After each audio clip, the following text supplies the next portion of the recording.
ഹബീബായ തങ്ങളുടെ മേൽ സ്വലാത്ത് ചൊല്ലൽ നമുക്ക് നിർബന്ധമല്ലേ?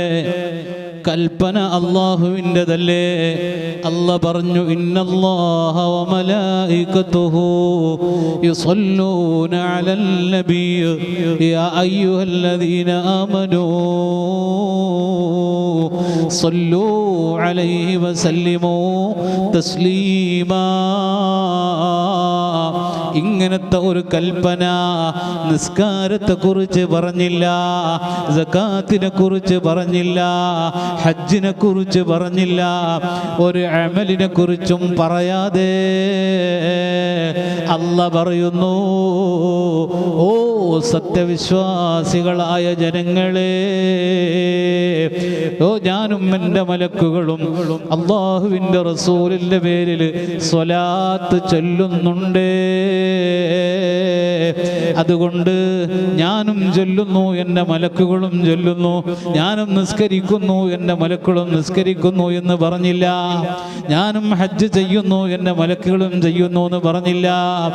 ഞാനും കൊടുക്കുന്നു, എൻ്റെ മലക്കുകളും സകാത്ത് കൊടുക്കുന്നു എന്ന് പറഞ്ഞില്ല. മറിച്ച് അല്ലാഹ് പറയുന്നു, ഞാനും എൻ്റെ മലക്കുകളും എൻ്റെ ഹബീബിൻ്റെ പേരിൽ സ്വലാത്ത് ചൊല്ലുന്നുണ്ട്. അതുകൊണ്ട് യാ അയ്യുഹല്ലദീന ആമനൂ, ഓ സത്യവിശ്വാസികളായ ജനങ്ങളെ, സല്ലൂ അലൈഹി വസല്ലിമൂ തസ്ലീമാ. നിങ്ങളും എൻ്റെ ഹബീബിൻ്റെ പേരിൽ സ്വലാത്ത് ചൊല്ലണേ. ഖുർആനിൻ്റെ കൽപ്പനയാണോ? ഈ ഖുർആൻ ആയത്തെ വ്യാഖ്യാനിച്ച തഫ്സീറിൻ്റെ പണ്ഡിതന്മാർ എത്രയോ അഭിപ്രായങ്ങൾ രേഖപ്പെടുത്തി. ചില ഇമാമിങ്ങൾ പറഞ്ഞു, 50 സ്വലാത്ത് ഒരു ദിവസം ചൊല്ലാത്തവൻ ഈ ആയത്തിനെ ബഹുമാനിക്കാത്തവനാ. കാരണം അല്ലാഹു ആണ് ചൊല്ലാൻ പറഞ്ഞത്, മറ്റാരുമല്ല, റബ്ബിൻ്റെ കൽപ്പനയാണ്, അത് ഖുർആനിലാണ്. അപ്പോൾ 50 സ്വലാത്തെങ്കിലും ഒരു ദിവസത്തിൽ ചൊല്ലാത്തവൻ എൻ്റെ കൽപ്പനയെ ധിക്കരിച്ചവനാണ്.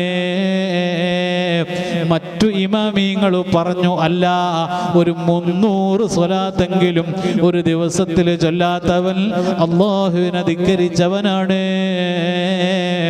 എന്ന് അഭിപ്രായപ്പെട്ട പണ്ഡിതന്മാർ ഖുർആൻ വ്യാഖ്യാതാക്കൾക്കിടയിലുണ്ട്. ഏതായാലും സ്വലാത്ത് ചൊല്ലൽ അല്ലാഹ് പറഞ്ഞതുകൊണ്ട് നിർബന്ധമാ.